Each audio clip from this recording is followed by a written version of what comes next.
Good morning, students and teachers. Good morning, parents. Welcome to this impromptu meeting. I want to thank all the parents who have been able to accompany their kids or children back to school. Because we had to have this meeting. As you all know, there is a pandemic amongst our schools, and that is why I have decided to come and interact one-on-one between the students and I and the parents and I. I am teacher Sarah. I'm the principal of this school, as you all know, and my panel of teachers and the administration staff. And I don't want to waste your time. The reason why I have called for this emergency meeting is because, as you all know, our schools are under attack. The high schools are under siege. They are under siege from our students. I'm talking to you here. And parents, please open your ears properly, because I am not happy. It has not happened in my school yet, and that is why I have called you all here. Now, we have had cases where the students are SMSing principals, telling them that they are no longer available for learning. Imagine the madharau, the kind of madharau the students have put the principal through. They have the audacity to show the principal and the administration at large that they even have phones in school. They are sending the principal. What kind of a behavior is that? Let me state this very clearly. Sijui kama niongee na lugha ya taifa ndio munielewe vizuri. This is my school. Okay, even if I'm not the owner, right now I'm the one running it. I'm the one trusted to handle the staff and the children.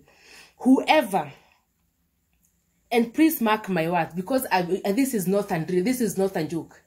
Whoever feels like they cannot continue running in this school, badala ya madharau, come to my office. Kama unasikia umechoka na masomo ni sawa, hatutakuforce kusoma. Come to my office, take a clearance form and leave the school compound as fast as possible, as quickly as possible. Hata sitakuuliza kwa nini unataka kutaka shule, kwa nini unataka masomo. It is none of my business. God forbid that some of you decide to gang up and destroy the school property, or ban, or strike. Let me tell you, a strike is usually orchestrated by 5 or 10 students.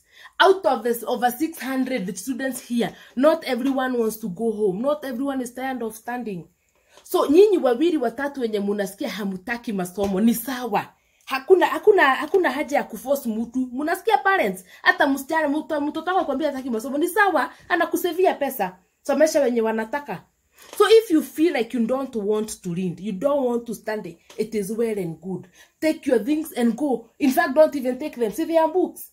They are books and boarding materials. Leave them here. I will scatter them in the school compound. Zichukuliwe na wenye wanataka. So if you're here and you feel like you don't want to continue running, by all means, just walk out the gate. In fact, leave today with your parents. Don't give us headache here in destroying school property. Do you stop to think that the damages you cause will be catered for by your parents? Because the school cannot come and start rebuilding dorms on behalf of you at the expense of the school. We will call back to your parents and they will remove money from their pockets so that we can do reconstruction because of your nonsensical behavior. You do not stop to think. Let me ask you. You decide to stop school. So plan 1 or plan A, you are like, let us gather a quorum for striking. Fine. So you say you succeed with the strike. Plan B, we leave the school and we leave everything a mess. That is plan B. So you leave the school and you go home. So what is plan C? I'm talking to you students. What is plan C? What do you plan to do when you go home? The years right now you are in your teenage years. Your work is to be in school. What are you going to do at home with your parents? Can you think about that? Can you think about your lives? Because unless you're going there to become a thug, watu wakungethia, watu wa mungetho, mutashinda kuko panaitwa leba. Mungetho unaamuka unashinda kwa stage, unarudi nyumbani. That is how bad behavior comes to be. Before you know it, unasikia unachomwa na huku na matiles. Juu unaipia watu pesa kidogo. because you are idle. Anyway, I don't want to become very mad, but I'm speaking this on behalf of my school, or maybe other principals who might agree with me, because students have become vichwangumu. And you parents, I would like to say this without fear or favor, that the school is not an institution for badly raised kids, or a disciplinary institution. There are institutions that take care of those vichwangumu students. Inaitwa approved. Ni approved schools.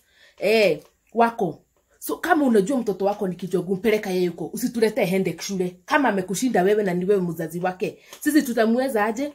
Alafu tena ukitua makosa ya mtoto wako, unakuja kusema hapana ni hiyo shule, hapana ni influence. As if we are stupid, we don't know the people we are dealing with here in school. Let me tell you, mzazi ukiitwa ombe mtoto wako ndiye anapanga strike. Can you stop arguing?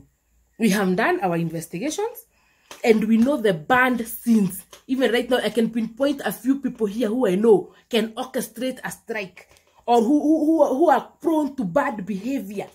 So parents, please, can discipline begin with you? Mtoto ni wewe ulimlea. Anakushinda aje? Anakushinda aje ndio mturushie sisi sasa tujue vile tutafanya na yeye, na wakichapwa mko hapo na matawi, no corporal punishment. Can you be parents? Stop being your age mates with your kids. Stop trying to be your friends. It's okay, but don't be, wacha kujifanya ati sasa nyinyi ni mambeste. Hata akifanya kitu ni kumuuliza sasa mbona ulifanya hivyo. Can you discipline your children? It is so, charity begins, no, that one does not apply, but even good behavior begins at home. If that child is a wreck, if that child is a stubborn kid at home, believe me, atatuletea tu ukichwangumu hapa. We will try, but if it all fails, we expel them.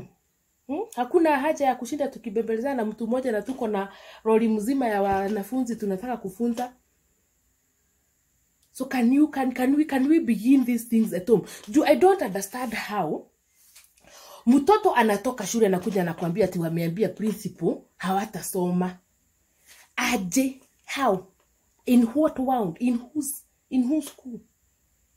Can you ask your child, wewe unataka kusoma, then go back to school? Mwenye hataki is okay. Nimewambia hata nyinyi hapa sahi mwenye hajisikii na masomo, live with your parent. Just go and give us peace, please. There are people who are interested in their futures. There are people who are serious about their lives. And probably, and I'm sorry to say this, not everyone here is going to succeed through books. We have blacksmiths here. We can have tailors. There are all sorts of talents in this group. But masomo kidogo si mbaya. It is good to have a little knowledge. On top of the talent you might be having, knowledge is power. Now, I'm sorry I have maybe used even the wrong words to address this situation, but it is the bitterness that I have. I don't understand how students are controlling schools. So parents, work with us, help us. Help us help you. You want your kids to get an education, please. Can we begin with you? Mtoto asikuja nyumbani akwambia ati wamestrike. Sababu gani? Ati tumesikia hatutaki kusoma. Who makes the rules? Who comes up with these things? You went to that school, read the rules and regulations of a certain school, and you agreed, and you are admitted. So please, parents, students, can you all work together? Especially you parents, because you are the adults of these people when they are at home. Be the adult, please. Now, I don't have much to say. I would like for... I'm going to read the list here of people I want to see in my office together with their parents. This is the, don't worry, is a school fees issue. Sasa unaona hata wale wanaleta vitu ngumu hata hawajamaliza fees. Anyway, I will give this list to the deputy atawasoma. Tupatane kwa office yangu ndio tujue the way forward, because this is worrying. This is also worrying. The school fees part is also worrying. We need money to run the school, as you all know. So, and money must come from you people, or you parents. Please do your part.